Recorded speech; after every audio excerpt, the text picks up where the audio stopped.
Hey guys, welcome back to DIY Dudes. I'm Drew, and in today's video, I'm gonna show you how I built these epic raised garden beds. These things are huge and they look absolutely awesome. I'm gonna show you a few tips and tricks on how I kept the cost low and built these things as quickly as I possibly could. I'll have you growing veggies in no time. Let's get started. Before I got started thinking about the design, I made a couple quick sketches so I had a rough idea. I then laid out my design on the grass with some spray paint just to make sure everything was gonna look right. And if I wanted to make any other adjustments at that time, I could easily do that now. Now that I was confident everything was going to work well where I wanted it, I was ready to get started. Essentially, I was building a box. I got to work cutting the boards to length. The design I settled on called for the garden beds to be 8 feet long and 5 feet wide. That meant I could use a full 2x4 for the length and then a small amount of cut for the width. The 8-foot 2x4 that I had to cut for the short side, I was able to use the cut piece in order to make the vertical posts that I'll show you later on in the video. Essentially, this design had very little waste. I only built the base out of pressure treated wood because I was worried about the base rotting. I wanted to make sure these things were going to last as long as possible.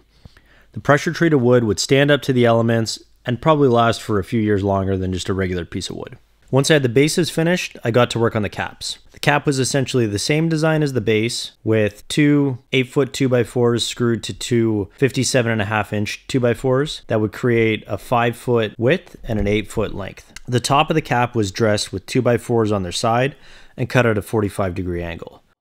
The point of these 2x4s was to add a little bit of extra stability, make it look nice, but on top of that, this lip would help conceal the cladding that I'm using for the sides. I screwed the top together using 3-inch screws. Once I had the base and the tops figured out, I got to work on cutting the cladding. The material I was using for the cladding is like a corrugated rubber material. I found this at my local building supply store and it was actually very cheap. It was significantly cheaper than the metal siding that I was planning on using, and it was actually very durable and strong. The reason I cut the cladding the way I did, with the ribs running vertically rather than horizontally, was it made the garden bed much stronger. These walls, once I had the pieces all lined up and screwed together, were extremely strong.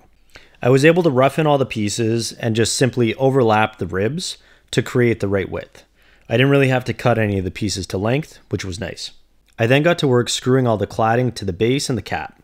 I used 1.25-inch screws along with a washer. I found that the washers allowed me to tighten everything firmly without having the screws punch through the material. Once I got all the cladding installed and the cap set in place, I had to determine the height for my vertical posts. I settled on a height of about 20 inches, and then I got to work cutting all my scrap pieces of wood to length. After I got the first garden bed done, I had the design down pat, I had all the kinks worked out, and then I simply got to work in an assembly line fashion constructing the rest of the beds. The first garden bed took me about 2.5–3 hours to construct, and the next 3 took me about 2.5–3 hours total. Next, I had to try and make sure everything was level. In order to do that, I used a 4-foot level and dug locally around the bases only. That significantly reduced the amount of excavation I had to do to get these things level, and I was able to get them all leveled up in no time. These things were huge, and I was very worried about the amount of dirt I was actually going to need to fill these things.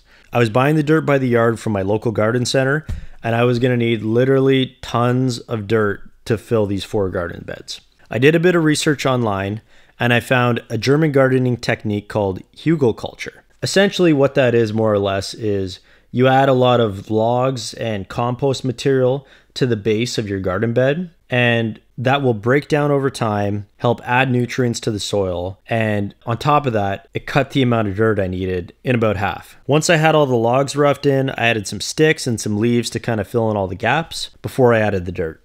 I wanted to use triple mix for my veggie gardens because I knew it was a great quality soil, and it provides a lot of natural nutrients for the veggies I was hoping to grow.